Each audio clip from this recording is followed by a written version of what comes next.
þetta var svona eiginlega samtök þar sem að voru rekin áfram á heftinni vegna hrunsins, þar að segja það var ekki verið að skoða málefnin eða leitað málefnarlegum lausnum fyrir þann hóp fólk sem að fór illa út úr hruninu. Heldur var þetta svona meira upprópanir og eins og ég segi, enginn af þeim sem að ég var að vinna fyrir sem voru þó nokkru margir einstaklingar, þeir nutu neins góðs að því sem að hagsmunasamtök heimilina voru að gera sko.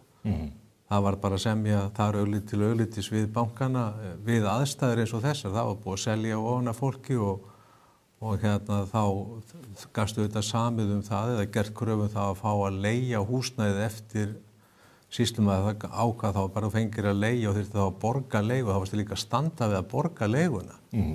Og árun saman sátu þau í þessu húsi á þess að greiða krónu. Þannig að það hluti þá væntanlega einhvers konar gjafagjörningi líka. Já, það orðið mjög skrítið að þetta fara að valda því að bankar sko, þeir gengu fast fram. Það er enginn að gera lítið úr því. Þeir gengu á köflum allt og fast fram eftir hrun. Ég get alveg staðið á því.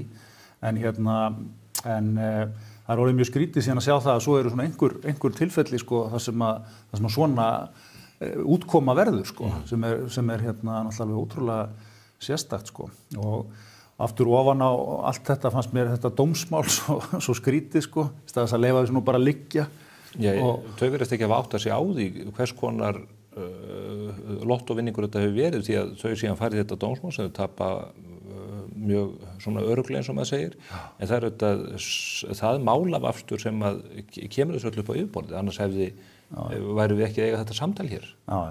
Nei, ég meina málið náttúrulega sérstakt út af fyrir sig og dómurinn ágætur sko, það er að segja að Þorsteinn fer mjög vel yfir þetta og segir þetta sé bara eiginlega rakalust vættingur, það er svona eiginlega niðurstaðan, bara fínni orðum hans sko. Já.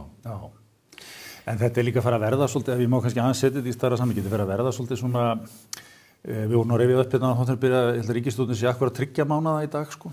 Já, tók við 21. desember. Já, og þetta er einhvern veginn sko, maður svona fann að spyrja sig svona oftar og oftar sko með flokk fólksins og hans tilveru þarna og þetta samstarf sko í ríkisstjórninni. Þetta er einhvern veginn hver uppákoman á fætur annari sko. Og hvar liggja þessi mörk sko fyrir flokka eins og Samfylkingun og Viðreisn sem að gefa sér nú mikið út fyrir það að vera ábyrgir flokkar og standa gegn hvers konar öfgum og hvers konar populisma og svo framvegis. En leiða til valda flokk sem að hefur sko, þetta er ekki eitt sko, það er allt einhvern, það farið yfir öll mörk, það er engin virðing fyrir neinum svona einhverjum línum í þjóðfélaginu sko.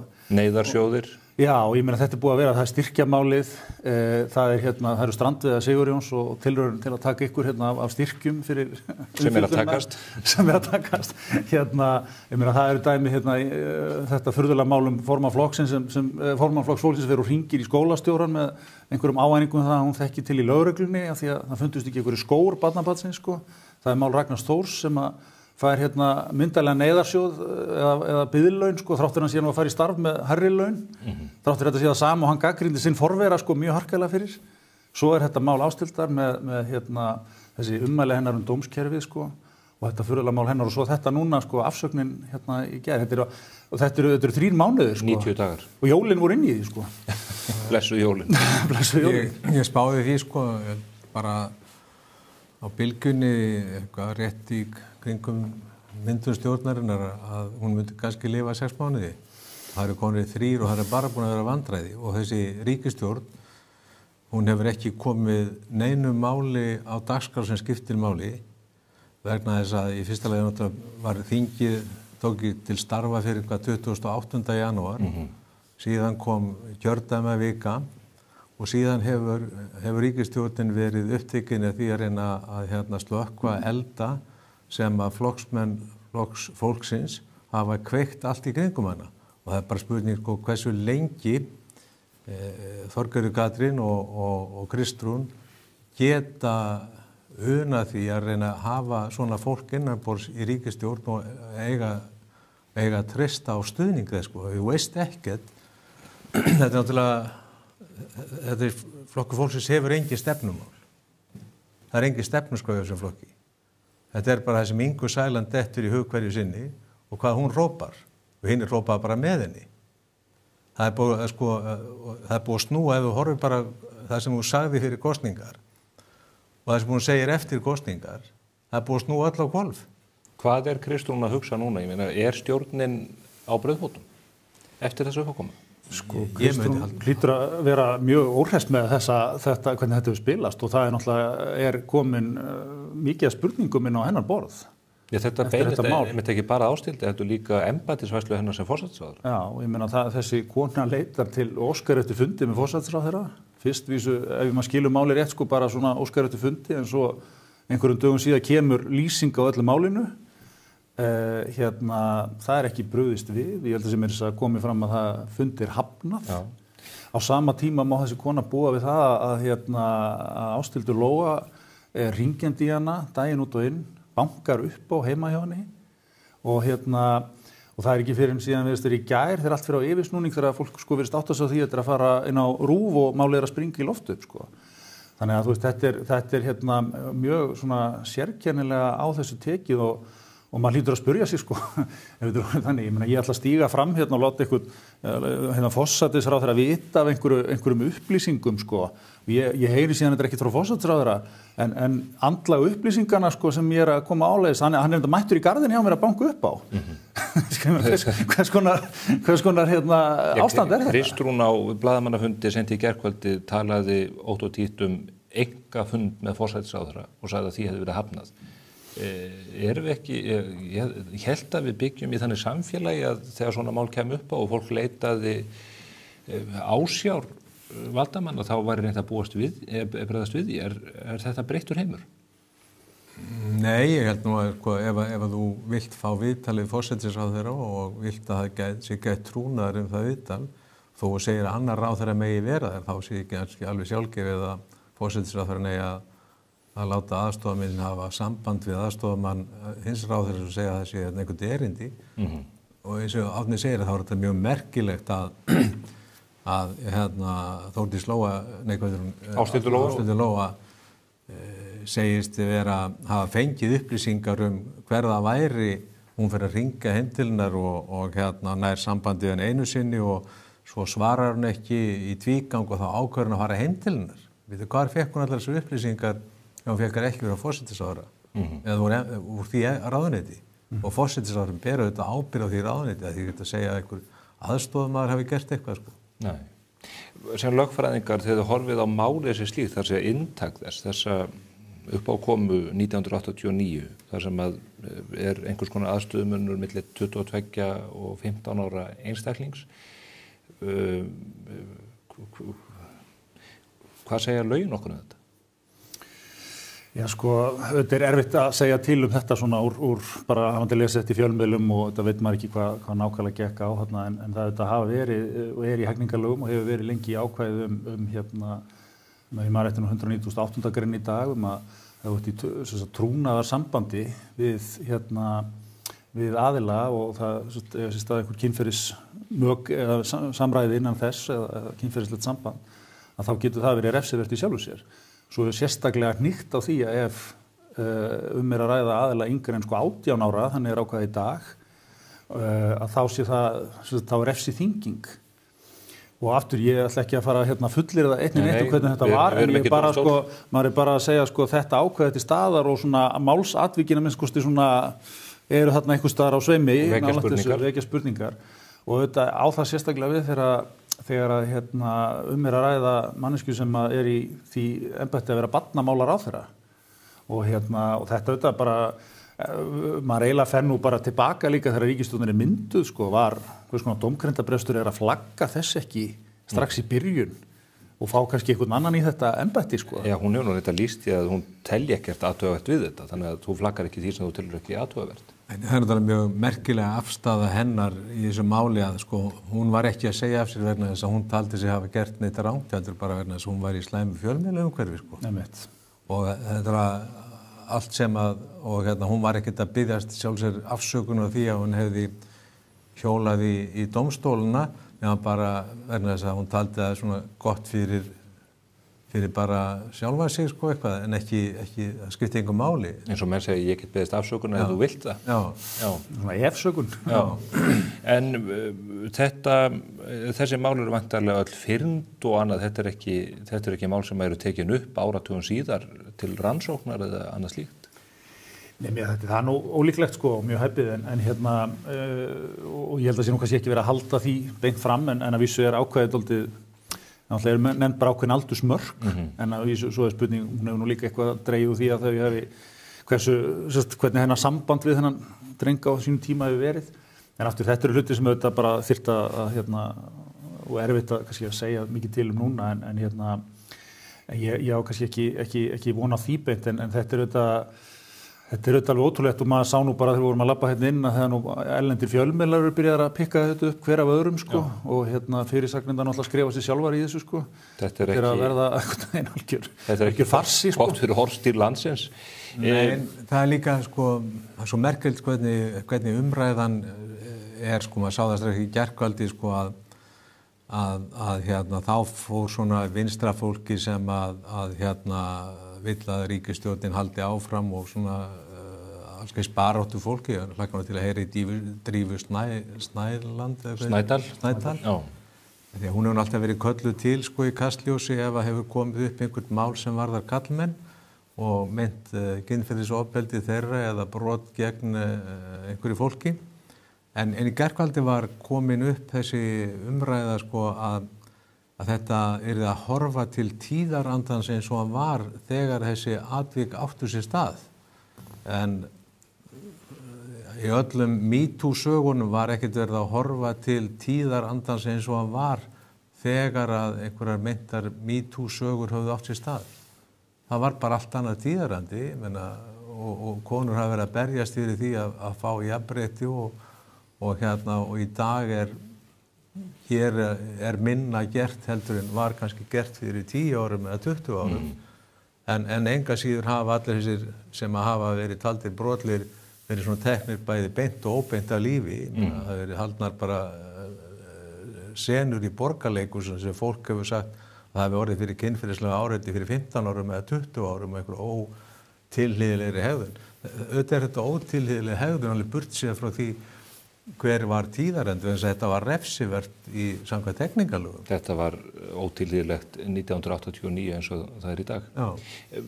En hún segir af sér sem barnamálaráðherra út á óþægu fjölmiðlaumhverfi. Ég tek nú sérstaklega fram að Morgunblaðið þetta átti ekki upptöksing hér sem er ágætt. Ég ger ráð fyrir Inga Sæland muni núna leggja það til að Ríkisútvarpið verið lagt niður. En hvað með þingsætið? Ég meina, ef þetta er refsivert á þeim tíma og annað, getur Ásthildur Lóa setið á löggjafarþinginu eftir þetta? Þetta ætti náttúrulega bara að víkja alveg úr starfi sko. Hún hefur ekkert traust. Ég get ekki ímyndir að þjóðin treysti svona manni sko.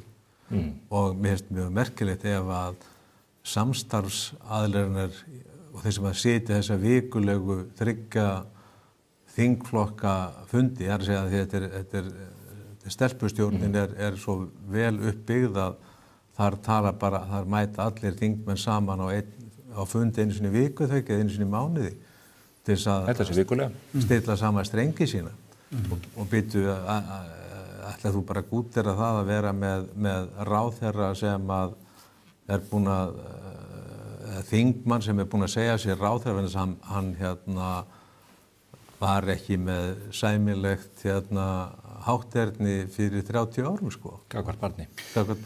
Já. Ég meina spurningi sem kannski stendur eftir sko ég meina fallast samstarfsflokkarnir og kannski aðrir í flokki fólksins á að þetta sé eingöngu óheppilegt út af erfiðu fjölmiðlaumhverfi. Það er svona nokkurn veginn línan sem ráðherrann gaf út í gær. Það er stóra máli. Og maður kaupir þetta nú ekki alveg sko, ég nú ekki það. En það er fróðlegt að sjá hvað Kristrún og Þorgerður og Inga segja það.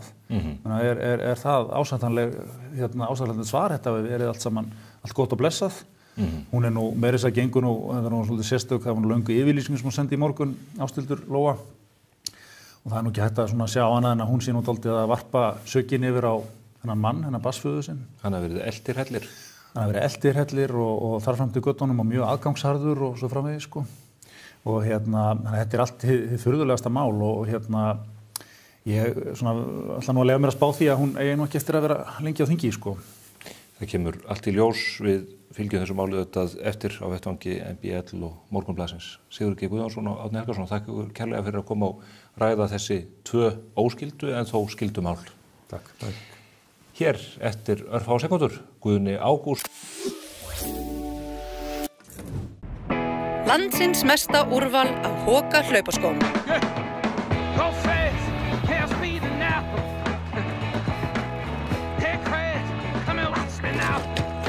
Sportís, Skeifan 11. Ristnan á leiðinni niður.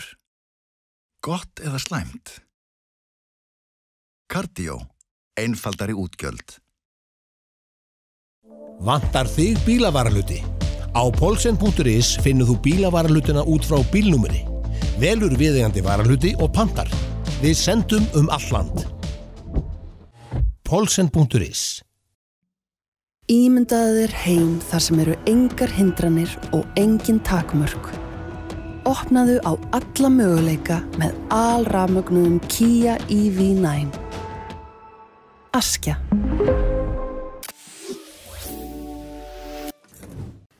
Komið þið sæla 9. Nú fellum við talið málefni Ásthildar Lóu, enda ber hér í bakkafullan lækinn. Hingað hins vegar kominn góður gestur alla leið frá Selfossi. Hann reyndar á leiðinni norður í land, þar sem Framsóknarflokkurinn hyggst ráða ráðum sínum á Hótel Kea núna helgina. Guðni Ágússon, fyrrum formaður Framsóknarflokksins og landbúnaðarráðherra með meiru, hann skrifaði, ef ég meira að segja, nokkuð merkjaða grein í Morgunblaðið fyrir viku síðan, 13. mars, þar sem hann kallar eftir endurreisn Framsóknarflokksins og það broddur í þessari grein eins og gefur að skilja. Blessaðu Guðni. Sælverð. Þessi grein vakti talsvert mikla athygli. Já. Hefur sett svolítið, leyfi mér að segja, hítaran á formannin Sigurð Inga. Já, og flokkinn og mig. Líka? Já. Hefur orðið fyrir ágjöf? Ég fengið gríðarleg viðbrögð og góð yfirleitt, en greinin auðvitað orkar tvímæli segja margir og mörgum líkar vel en öðrum finnst ég hafi þar vegið en þetta nú fyrst og fremst ákall endurreisn Framsóknarflokksins. Flokkurinn 109 ára, hann elstur allra flokka. Já. Hann 3 árum yngri en Morgunblaðið reyndar, svo að því sé haldið til haga. Þér niðri fyrir. Já. Hvernig lýsirðu stöðunni? Sko, ég nú búin að fylgjast með pólitík lengur en nokkur annar. 7 ára gamall var ég þegar faðir minn fór á þing 56, síðan hefur fylgst með 22 alþingiskosningum, meir og minna, og verið þáttakandi lengst af og baráttumaður flokks. Og alltaf fyrir Framsóknarflokkinn? Já. Það kannski munað einhvern tíma litlu og ég í kommi, en Guð forðaði mig frá því. Guð góður. Já, Guð góður. En ég hef miklar áhyggjur. Ég held að nú höfum við gengið í gegnum einhverja mestu breytingakostningar sem ég hef upplifað. Tvisvar á þessu tímabili hefur verið núna og þegar Jóhann og Steingrímur mynduðu stjórn án þess að Framsókn og Sjálfstæðisflokkurinn væru viðstaddir ríkisstjórnina. Þannig ég held að séu miklir breytingar og miklir erfiðleikar og það sem hefur breyst í þessum kosningum að vinstrið dáið, þið róttæk. Alþýðubandalagið Vinstri grænir og farnir til fjallu. Og fylginnettirni, píratarnir og það fólk. Og það allt saman. Og hægrið, það er allt komið í rauninni inn svona á miðjuna, í hægrið, vinstrið, allir flokkarnir. Þannig að það þröngt Framsóknarflokkin. Það kallt á honum. Og hann fekk sína verstu kosningar sem hann fengið á lífstíð sinni. Fekk 3 menn kjörna á landsbyggðinni og 2 til viðbótar inn af fylgi höfuðborgarsvæði sem féll dautt niður. 3 glæsilegi ráðherrar okkar sem gátu sér gott orð. Varaformaður flokksins og ritari. Og varaformaður og ritari. Og frábæri heilbrigðisráðherra féllu. Og 8 þingmenn fóru í hafið. Og auðvitað skúta Framsóknarflokksins í brimgarði. Hún löskuð? Auðvitað hún löskuð. Ég tel að, og segi þessari greina, mér finnst ekkert markvert hafa gert, eða væri Morgunblaðið sem var að fara á hausinn, eða Eimskip, eða Samskip, eða Icelandair, þá voru neyðarfundir í stjórn, kjörin í stjórn fyrirtækis endurreisn. Ég hef ekki orðið var við þá endurreisn, menn svona tíminn hefur liðið og menn hefur farin að láta eins og þetta sé ekkert mál. Einar Þorsteinsson vann stærsta sigur Framsóknarflokksins í borgarstjórnarkosningum, var borgarstjóri.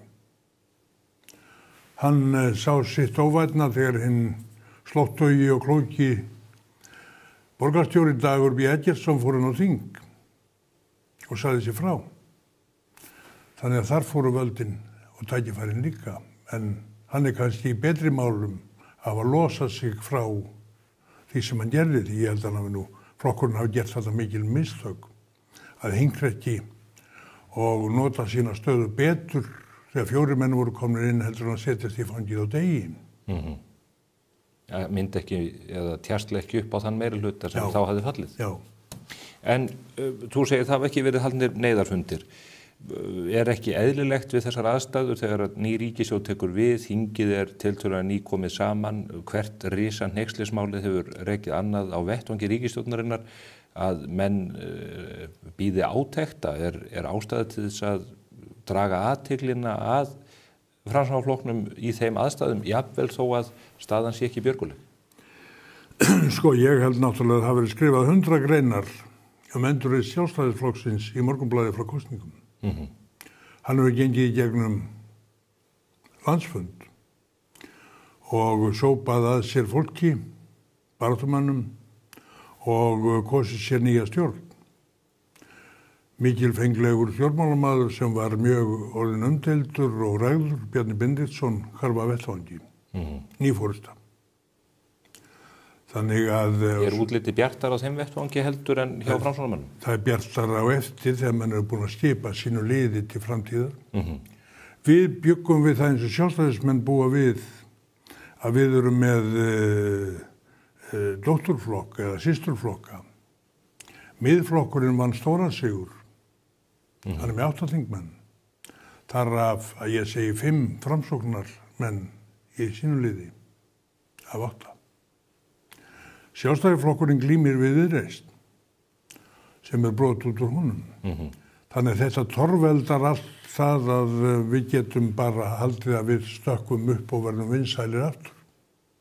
Þess vegna ég að leggja til í Framsóknarflokknum, ég auðvitað skora á formanninn að halda fast utan stjórn sína og miðstjórnarfundinum verði að skipa framtíðar nefnd, nokkur konar Þorgeir ljósvetningaskoða sem að þú þekkir sem kristinn maður frá Þingvöllum, var lagður undir fell, það var heiðnimaðurinn og svona 3 á hvorn vanginn með hún til að vinna með stjórn flokksins og lítil fólki flokksins núna eins og í 6 mánuði fram að næsta miðstjórnarfundi og svo flokkslýting í framhaldinu.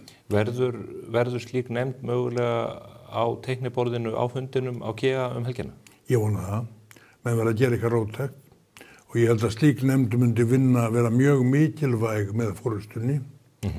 Sko, hér stend ég og get ekki annað, sagði vitur maður. Á kirkjuþinginu í Worms. Já. Og nú stendur Sigurður Ingi hér og getur ekkert annað.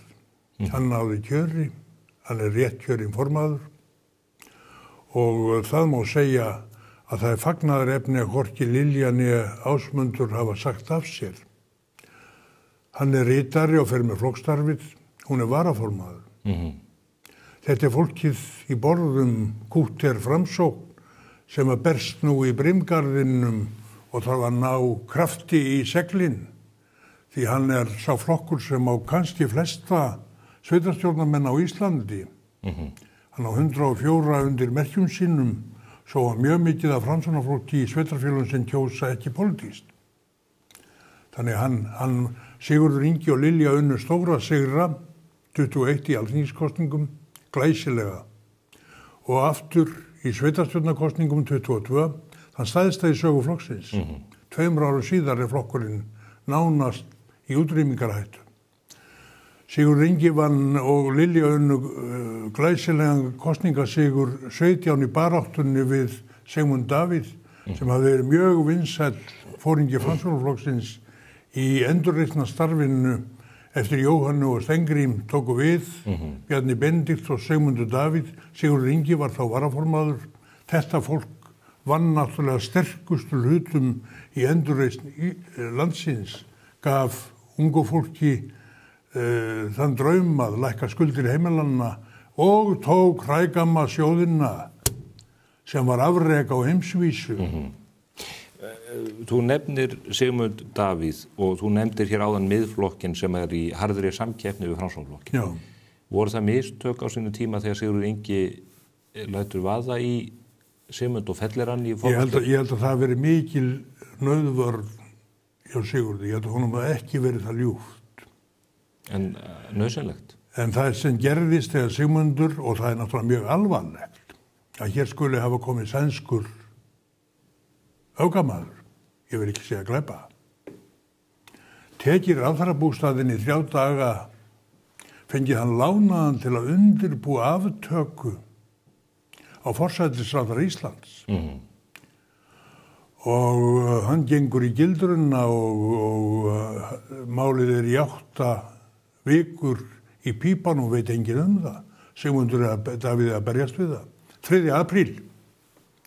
Þá það heiminum gert ljóst að æran tekin af forsætisráðherra Íslands og hann raklast frá. En varð Sigurður Ingi að taka þennan slag? Ég stutt hann í því. Ég guðfaðir Sigmundur á margan hátt. Hann var aðstofamaður minn. Hann tala nú alltaf eins og hann hafi verið fundinn hér af Austfirðingum út á götu. Ég hringdi í Óskar Bergsson og Lilju Dögg sem voru þá í borgarmálum Framsóknar og sagði þið verðið að fá Sigmund í skipulagsmálin. Og hann fór í vinnu hjá þeim og var formaður skipulagsráðs Framsóknarflokksins. Og svo var hann aðstofamaður minn og reyndist mér mjög vel. Þegar ég var formaður flokksins. Ef það verður af þessari endurreisnarnefnd á fundinum helgina, hvaða veganesti myndir þú búa þeim inn í þá vinnu? Hvað telur þú persónulega flokkurinn þurfa að gera til þess að ná vopnum sínum?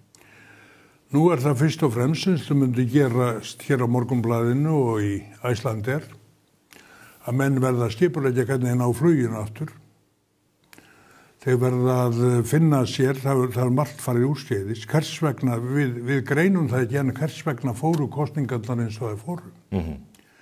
Því að það getur enginn sagt mér annað en margt var á góðri leið hjá fyrrverandi ríkisstjórn. Vextirnir voru að lækka og þetta var alltaf að koma eins og Sigurður sagði. Bjarni sleit skyndilega. Katrín fór, þá var lítið á að treysta eftir hún fór. Hún var auðvitað orðin eitthvað svona stjarna á Íslandi sem að fór vel með sér starf og það munaði þegar hún fór og var mjög unnið gegn Bjarna. Sigurður hefði sennilega verið heppilegri forsætisráðherra, meiri friður hann, en Bjarni gafst upp, óróa dildin í Sjálfstæðisflokknum slátraði þeirri ríkisstjórn. Það var ofljótt. En gáttu þeir setið undir þessu skensi í málinu og öðru slíku þess að það var mikil óviss að ég ætla ekki að fullvelda hvernig þetta farið. En ég held að það sem að slík nefnd myndi gera, hún myndi fara yfir hvað gerðist. Hvar fórum við út af? Ég held að það hafi verið margt í vinnunni. Það sagði við mig ungur stjórnmálamaður, ekki á mínum flokki. Ég sagði, nú verður þú að greina þetta fyrir mig. Hvað gerðist? Hann sagði, Guðni, það er einfalt. Framsóknarflokkurinn var ekki að vinna alveg á sinni rót. Að hafa sinn sterkasta ráðherra, varaformanninn, í menningarmálum vinstrimanna. Það gaf ekki fylgi. Henni virtist nú líka það mjög vel. Þó henni gengið þar vel og hún tæki það mikið alvöru og núna saknað. Að hafa sinn næst besta ráðherra með þá byrði á herðanum að heita barnamálaráðherra. Leyfið börnunum að koma til mín þekkir þú úr. Og hann naut þess nú aldeilis og gerði út á það í allir sinni pólitík. En þessi maður sagði, það getur engin einn borið það verkefni í erfiðu samfélagi barnanna og unglinganna að heita barnamálaráðherra. Það verður ekki leyst 1, 2 og 3. Þannig þetta er verkefni margra ráðuneyta og hafa síðan sinn albesta ráðherra, Willum Þór í heilbrigðismálum, stóð sér einstaklega vel. Ég kom á heilbrigðisstofnun fyrir stuttu, nokkrum dögum.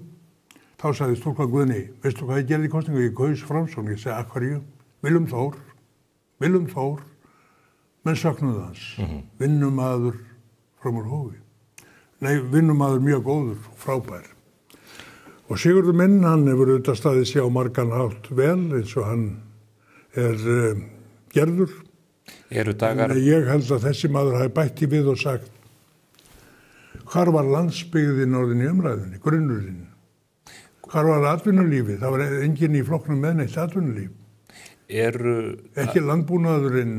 Eru dagar Sigurðar Inga sem formast haldir eða er hann maðurinn til þess að leiða þessu? Ég segi nú í þessu viðtali, í þessari grein, að ég efast að hann langi til eða ætlist til að hann leiði flokkin í næstu kosningum eftir 4 ár, skulum við segja. 67 ára maður. En þarf þá að skipta honum út strax? Það geti, nei. Ég held að hann hafi gert alveg rétt hann Sigurður að segja ekki af sér. Það hefði menn gert allan heim, sko. En neyðin það stór, hann fór inn, ráðherrarnir féllu, þannig hann þarf að vinna með sínum þingflokki og landinu öllu, en hann þarf að hafa Lilju Dögg og Ásmund Einar og Willum með í þessu starfi. Þannig að það í rauninni stærsta verkefnið og marka flokknum framtíðar sín, sjá hvað hann fór út af og hvað hann gerði ekki rétt á síðustu árum. Ég held að hann hafi tekið upp á því að reyna að þoka málum þannig að með því að gerast aðalega talsmaður hér á höfuðborgarsvæði, þá væri hann að skapa flokknum tækifæri. Landið eitt og ég fann það þegar ég var ráðherra landbúnaðarmála, þá sagði nú Melgir, hann verður nú fljótur að drepa sig á því kallinn.